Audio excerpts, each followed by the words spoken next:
Acne बनने की वजह क्या है, उसको किस तरह से हम ठीक कर सकते हैं, कौन से प्रोसीजर्स हैं? बच्चे और बच्चियां जो अपने ग्रोइंग एज में टीनेज में जाते हैं तो हार्मोनल चेंजेस के वक्त उनको एक्नी बाउट्स आना शुरू। अगर किसी की ड्राई स्किन है या ड्राई टू नॉर्मल स्किन है, they won't face that much of problem. जिसकी ऑयल प्रोडक्शन ज़्यादा हो रही है वो अपनी ऑयल प्रोडक्शन को कम करे, फेस की क्लीनलीनेस का ख्याल रखे। फेस वॉशेस से जिनमें बेंजोइल पेरोक्साइड लेस देन 5% मौजूद हो वो उनकी स्किन। आपने कभी देखा होगा कि दाने तो हील हो गए हैं लेकिन अब निशानात हैं जो गड्ढों की शक्ल में मौजूद हैं, तो उनका ट्रीटमेंट भी। Welcome again in studio. हमारे साथ मौजूद हैं डॉक्टर तैयबा ताहिर, जो कि स्किन एस्थेटिक फिजिशियन है, और उनसे जानते हैं कि एक्नी बनने की वजह क्या है, उसको किस तरह से हम ठीक कर सकते हैं, कौन से प्रोसीजर्स हैं जो आजकल स्किन में एक्नी को प्रिवेंट करने के लिए इस्तेमाल किए जा सकते हैं। डॉक्टर साहब थोड़ा बताएं कि एक्नी बहुत सारे लोग शिकार हैं, स्पेशली ख़वातीन बड़ा कंसर्न रखती हैं, तो एक्नी बेसिकली होती क्यों है और इसको हम किस तरह से ट्रीट कर सकते हैं? एक्नी सिर्फ ख़वातीन का मसला नहीं है। एक तो ये कि ख़वातीन ज़्यादा इसका शिकार हो जाती हैं। नहीं, मैं ये बिल्कुल इस बात से एग्री नहीं करूँगी। बच्चियाँ जो सारे बच्चे और बच्चियाँ जो अपने ग्रोइंग एज में टीनेज में जाते हैं तो हार्मोनल चेंजेस के वक्त उनको एक्नी बाउट्स आना शुरू हो जाते हैं। राइट।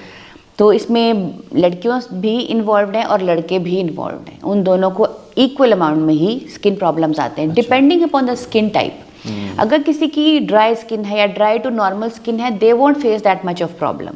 लेकिन अगर किसी की ऑयली स्किन है, ऑयली स्किन में सीबम प्रोडक्शन ज़्यादा होती है, और अगर उनकी ऑयली स्किन है तो उस ऑयल को जो स्किन में प्रोडक्शन हो रही है, that is a very good source या कह लो कि जगह जिसके ऊपर बैक्टीरिया ग्रो कर सकता है। वो सीबम उनका पोर्स को क्लॉट कर सकता है, क्लॉग कर सकता है। जब उनके पोर्स बंद हो जाएंगे और उस जगह के ऊपर बैक्टीरिया की हाइपर एक्टिविटी स्टार्ट हो जाएगी, क्योंकि एक मटेरियल मिला हुआ है बैक्टीरिया को ग्रो करने के लिए, तो वहाँ पर एक्नी प्रोडक्शन स्टार्ट हो जाएगी।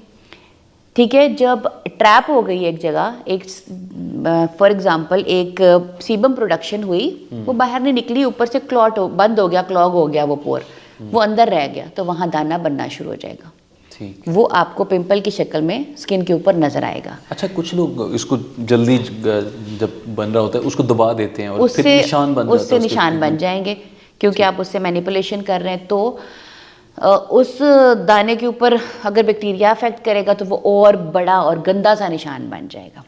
जो मटेरियल आपने निकाला है वो भी इन्फ्लेम्ड मटेरियल है, वो जहाँ जहाँ स्किन पे टच करेगा वो भी आपको मोर एक्नी प्रोड्यूस करेगा। बिसाइड्स आपने जिस टूल से या जिस हैंड से किया है, अगर वो स्टेरिलाइज नहीं है, या बार बार आप अपने चेहरे को कहीं आप हाथ लगाते हैं, फिर आप अपने चेहरे पे हाथ लगाते हैं, तो व्हाट आर यू डूइंग कि आप वहाँ से बैक्टीरिया उठा रहे हैं और अपने फेस पे लगा रहे हैं। तो वो इतना ज़्यादा आपने कभी सिर्फ नॉर्मल किसी बंदे की स्किन को टच करके अगर आप माइक्रोस्कोप के नीचे चेक करें कभी, तो यू वुड सी कि how much bacteria is there. तो इसका ख्याल रखना है। हाँ, तो तरीकाकार क्या है कि जिसकी ऑयल प्रोडक्शन ज़्यादा हो रही है वो अपनी ऑयल प्रोडक्शन को कम करे, फेस की क्लीनलीनेस का ख्याल रखे, फेस को अच्छी तरह से वॉश करे। उन फेस वॉशेस से जिनमें बेंजोइल पेरोक्साइड लेस देन 5% मौजूद हो वो उनकी स्किन को एक तो क्लीन रखेगा। इनके लिए सैलिसिलिक एसिड बहुत अच्छा है, सीरम्स में अगर इस्तेमाल करना है तो salicylic acid, benzoyl peroxide, mandelic acid peels, ये चीज़ें इनके लिए बहुत अच्छी हैं। ये इनकी जो ऑयल प्रोडक्शन करने वाले एक्टिव ग्लैंड्स हैं उनको मिनिमाइज कर देते हैं, क्लीन रखते हैं फेस को। जब क्लीनलीनेस होगी और प्रोडक्शन कम होगी, ऑटोमेटिकली नई एक्नी प्रोड्यूस नहीं होगी। और उसके बाद यही है कि जो एक्नी उनकी पहले निकली हुई थी या जिससे उनके स्कार्स या निशान पड़ गए हैं, तो उनके भी डिफरेंट ट्रीटमेंट्स मौजूद हैं मार्केट में। निशानों के लिए हम लोग डिफरेंट, यही बात है, जैसे पिगमेंटेशन के लिए हमने पहले बात की थी कि पिगमेंटेशन के लिए मीजोथेरेपी कर लेते हैं या पिकोश्योर की combination therapy. Same we go with the pigment, जो पिगमेंटेशन हुई हुई है विद एक्नी। लेकिन अगर किसी बंदे की स्किन के ऊपर ऐसे डिम्पलिंग पड़ गए हैं, जो कि आपने कभी देखा होगा कि दाने तो हील हो गए हैं लेकिन अब निशानात हैं जो गड्ढों की शक्ल में मौजूद हैं, तो उनका ट्रीटमेंट भी अलहदा से है। उसका ये है कि एक तो उनकी पीआरपी की जाती है ताकि यहाँ पे कोलेजन प्रोडक्शन हो, उन गड्ढों में भी हम पीआरपी इंजेक्ट करते हैं।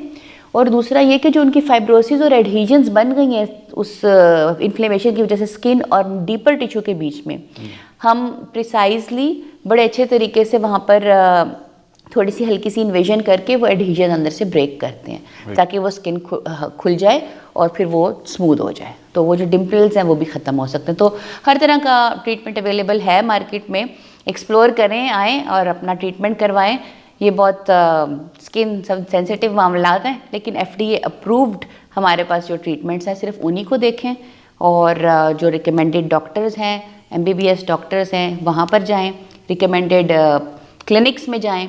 सैलून्स वगैरह में अगर आप ट्रीट कराने की कोशिश करेंगे तो वहाँ नहीं हो सकता। बिल्कुल, जिस तरह आप अपने खाने पीने और अपने पहनावे में बड़ा कॉन्शियस होते हैं, अपने उसका ख्याल रखते हैं, इसी तरह आपको अपनी स्किन का भी बड़ा ख्याल रखना है, क्योंकि skin is very sensitive part of your body, और इसका ग्लो और इस पर शाइन और इस पर खूबसूरत अगर आप दिखना चाहते हैं तो स्किन का ख्याल रखना बहुत ज़रूरी है। उम्मीद करते हैं आज का शो आपके लिए बहुत मुफीद साबित होगा। अपने मेज़बान डॉक्टर एमा डॉक्टर इजाज़त दीजिए। अल्लाह ने